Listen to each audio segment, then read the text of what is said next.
Here on Business and Bubble Tea, we have with us Vishal Kewalramani, the founder of Ocean Fintech and CEO of the Valkin Group. Vishal, it's great to have you on the podcast with us today. Oh, thanks for having me. Appreciate it. Welcome to our podcast and thanks for joining us today. Could you tell us a little bit more about your background and about Ocean Fintech? Sure. So my background is pretty simple. We're a single family office between New York, London, Singapore, Hong Kong, serial entrepreneur, built and sold 4 businesses. So as you can see, old and ugly, been around the block a few times. Got the scars to prove it. You're very kind. Yeah. So that's my background is private equity, fashion, real estate. So the last company I had was a model agency back in London. We used to provide the models for all the fashion weeks around the world. I did the exit, moved out of Singapore, set up the family office between Singapore and Hong Kong. And I travel quite a bit. Ocean Fintech is one of our portfolio companies. We're spinning out of the family office, digitizing the fashion supply chain. And yeah, quite excited about that. So what else can I tell you? And I guess, what was that first step that led you onto that entrepreneurial journey when you founded your first company? Well, I had a problem with authority, so I have issues. I'm inherently unemployable, right? So, especially now, it's like a disease. Nobody wants to employ me, so I have to do my own thing. But no, it's just about controlling the narrative, really. And when you have your own business, it's sort of like, you know what they say, right? The entrepreneur is the only guy who will work for 80 hours a week to avoid working 40. So that's sort of me in a nutshell. Yeah. Or I guess staring into the abyss whilst eating glass or something like that. At least that's what I've heard. Yeah, absolutely.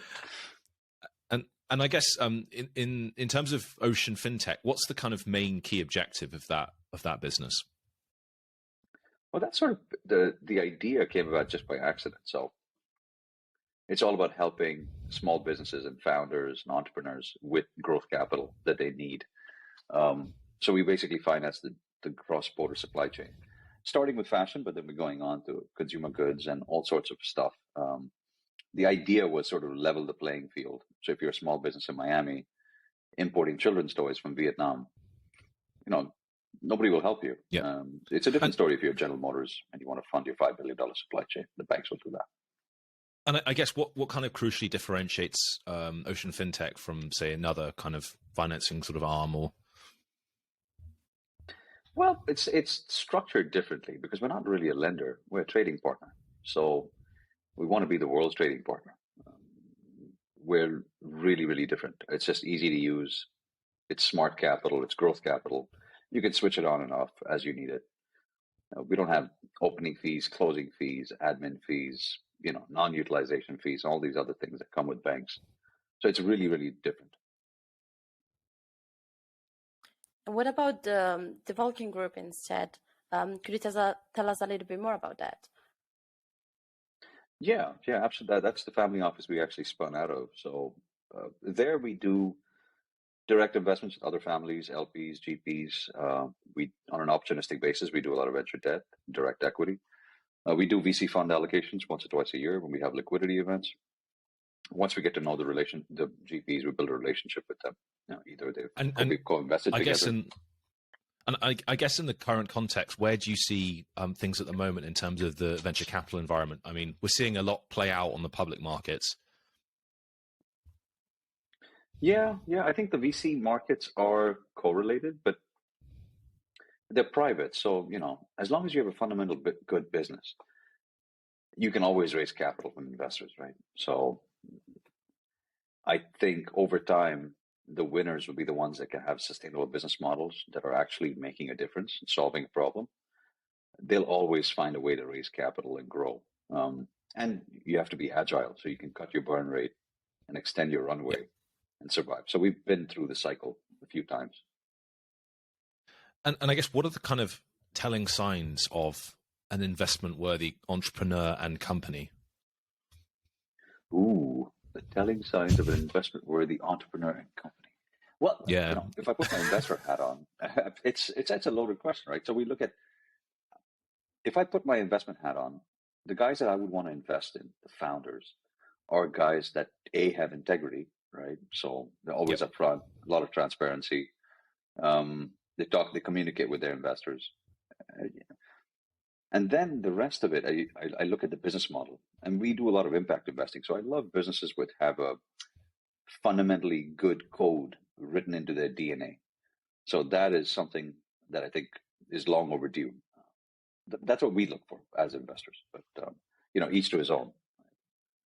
Yeah, and I guess looking specifically at the impact, is there a particular cause that that you're more focused on, or like kind of you silo yourself towards, or are you kind of very inclusive of everything that you look at that has to have an impact behind it? Yes, impact investing has many angles, right? So for us, what's close to our hearts is helping small businesses, so minority founders, women-led businesses. That is offering them growth capital at a better rate than everybody else because they need the extra help. There's not much capital available to them. And then the second is the supply chain in the fashion industry. It's terrible, right? So fashion is like the second most polluting industry in the world after coal and oil. So making the supply chain more efficient, buying in bulk. Like I'll give you an example. A small business is forced to buy small quantities because they don't have the cash. And then they have to fly it by air instead of sea, because by air it takes 10 days, by sea it takes 2 months. So giving them the cash they need, they can buy in bulk, get the prices down, and they can ship it by ocean. No pun intended, that's the fintech's name. But and they can save the planet because the carbon emissions are way lower. So you're achieving a couple of things at the same time. So that's really interesting for us. And how did you came up with the choice of the industry? So mainly fashion, if I'm not mistaken, and why the decision to support specifically like small, medium enterprises, and for example, as you mentioned, women-led companies? Well, the fashion industry, because I understand fashion. I know that business. I've been around for like the last 20 years. The margins are great. They have a huge inventory problem. They have a huge supply chain issue. Why small businesses? I mean, if you're a small business in Birmingham importing furniture from China, you can't buy on credit. What if you're a big company like Tesco or Sainsbury's or Walmart? You can actually buy from the factory directly on 30, 60, 90 days open credit. So it's ironic.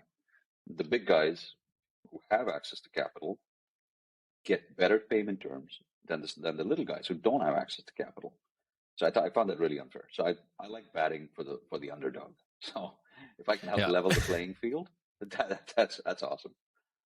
And we're seeing, I guess, quite difficult times, supposedly, for looking at the rents that retail has to pay at the moment and everything going online. How do you think that's going to play out in the future, or do you think there are different geographies that are more opportune than say, I guess, London, for example? Well, I mean, lots of things go online, but I think it'll be a hybrid approach, because some stuff you just want to go touch it, feel it, squeeze it, stroke it. Yeah. And then you want to buy it, right? Especially the higher value items, so like jewelry. I don't know anybody that buys a fine diamond watch or Rolex or jewelry without actually going and trying it on or seeing it in the flesh. So I think certain categories are easier translatable into online. Some of them will be a hybrid. So like, for example, you'll go into a store, you'll buy something the first time, and the second time you want to repeat that purchase. You want to buy something a different color, a different size, that you can do online. So I think people will get more comfortable with that. As far as markets go, we don't really care. Yeah, the whole world is the same. And we actually interviewed a company called Natural Grace, and they're doing they're using ocean plastics to make activewear for women. And I was wondering, how much have you invested in any companies like that? And I just wondered, do the margins get affected by this sort of social impact mandate that they also have? Yeah, I mean, it's naturally a little bit more expensive to produce, but then you're talking to a different audience because your sale price is a bit higher as well. So I'm not taking any names, but we did invest in. So the circular economy is really, really interesting for us as well. Another way to make an impact. So those are the angles that we look at. So we were looking at investing in a company in the US. They do used backpacks from Vietnam. I love those guys. Very cool. There was another company we just invested in the Middle East.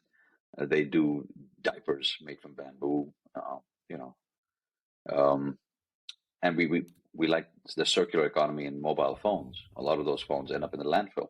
So we buy them, refurbish them, sell them online in a different market. So all of these things combined, they make a difference. And I guess turning more towards the kind of learning from investments, have there been any opportunities you wish you'd taken, or any, I guess mistakes is probably a bit too strong of a word, but I guess missed opportunities that you'd wished you'd taken? And I could write a book on that. So the ones that got away, more like the millions that got away. I'm pretty sure there's a song about that. Oh yeah, absolutely. No, I don't think about it too much. The next opportunity is around the corner. So, but I do regret not having backed a couple of entrepreneurs that I should have, that didn't go through, not for any reason, but I'm quick to pull the trigger. So, I think living in the past there's no point.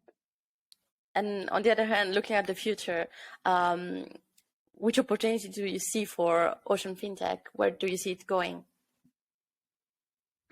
Well, I think we're scaling fast. We're growing 300-400% a year. We have more purchase orders than we have cash, which is a good thing to have. It's a good problem to have. We're just closing out a seed round.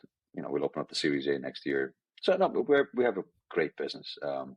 It's nothing new. We're just taking an old school business and we're digitizing the global supply chain. So if we can get to a couple of $100 million revenue, that's just a proof of concept for me, because that's like a $4 or $5 trillion industry. So then it becomes a different story whether we do secondaries or we swing for the fences or we do an IPO. Have there been any, I guess, key learnings on the way to launching Ocean Fintech?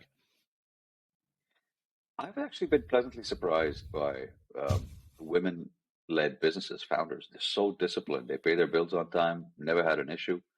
I made money. I invested in a grandmother in Miami selling bed sheets and pillow covers. That was one of my first couple of deals. Yeah, I love that story. Awesome. Really well done.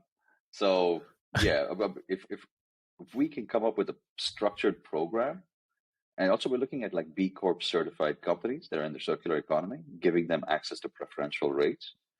That's something also we would like to do. That's really cool. And I guess looking more towards future investment opportunities, and I guess it's getting quite turbulent on the public markets.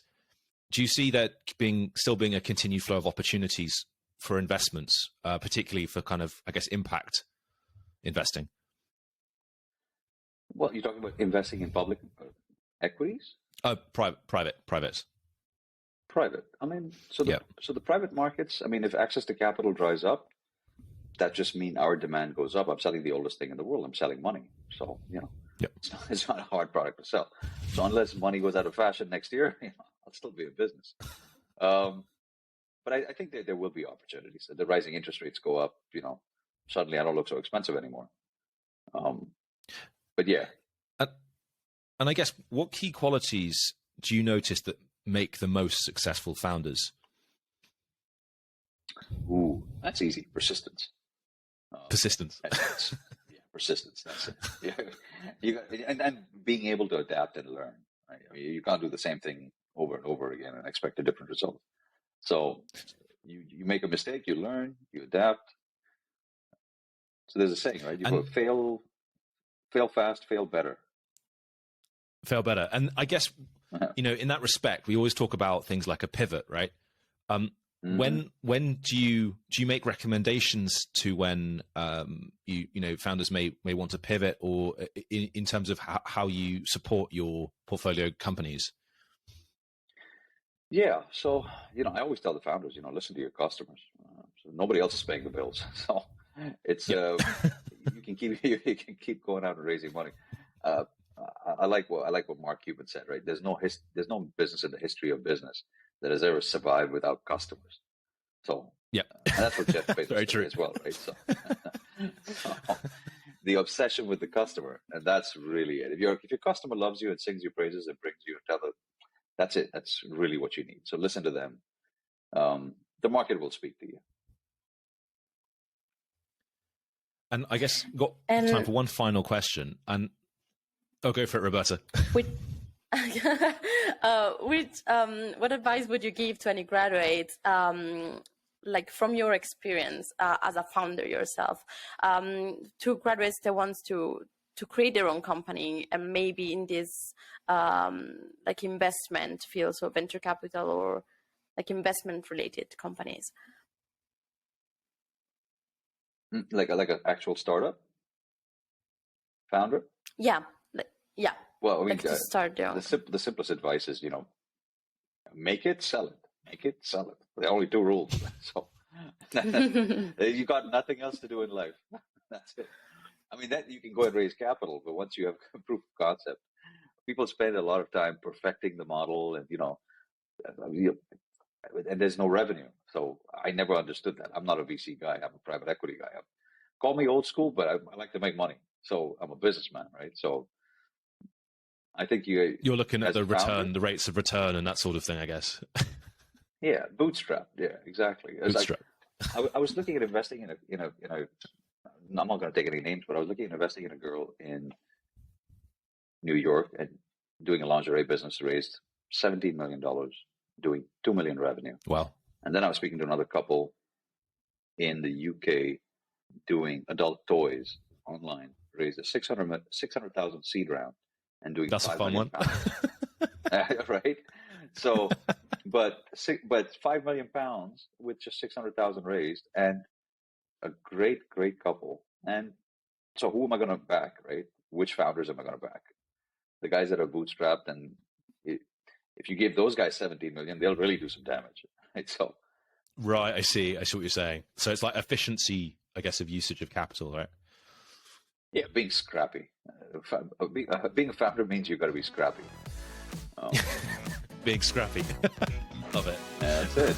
Make it, sell it. Absolutely. Well, Vishal, that's all we've got time for today, but thank you so much for joining us. My pleasure. Thank you for having me.